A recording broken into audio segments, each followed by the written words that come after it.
एक हरे भरे जंगल में गोलू नाम का एक नन्हा हाथी रहता था। गोलू बहुत ही प्यारा था, लेकिन उसे एक आदत थी, उसे अपनी ताकत पर थोड़ा ज्यादा घमंड था।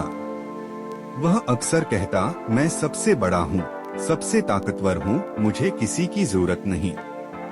जंगल के सारे जानवर गोलू से दोस्ती करना चाहते थे, लेकिन उसके घमंड की वजह से कोई उसके पास ज्यादा देर नहीं रुकता था।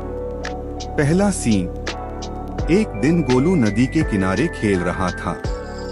तभी उसने देखा कि एक छोटी सी चूहिया नदी में गिर गई है। चूहिया बोली, बचाओ बचाओ। गोलू हंसने लगा और बोला, इतनी छोटी सी हो, खुद ही निकल जाओ। किसी तरह चूहिया बाहर आई और उदास होकर चली गई। दूसरा सीन। कुछ दिन बाद जंगल में जोर की बारिश हुई। नदी उफान पर थी।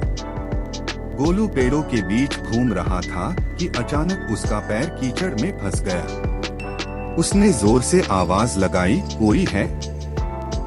मुझे बचाओ। लेकिन कोई जानवर पास नहीं आया। सबको गोलू का घमंड याद था। तीसरा सीन।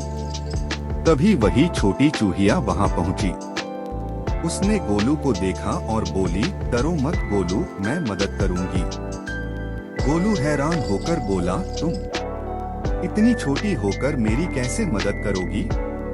चूहिया मुस्कुराई और बोली, दोस्ती में ताकत नहीं, दिल बड़ा होना चाहिए। चौथा सीन। चूहिया ने अपने दोस्तों को बुलाया।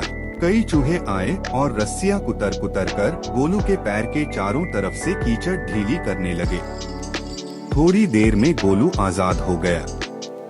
गोलू की आंखों में आंसू आ गए। उसने कहा, मुझे माफ कर दो। मैंने कभी नहीं सोचा था कि छोटी सी दोस्त भी इतना बड़ा काम कर सकती है। पांचवा सीन। अगले दिन जंगल में सब जानवर इकट्ठा हुए। गोलू सबके सामने बोला, आज से मैं किसी को छोटा या बड़ा नहीं समझूंगा।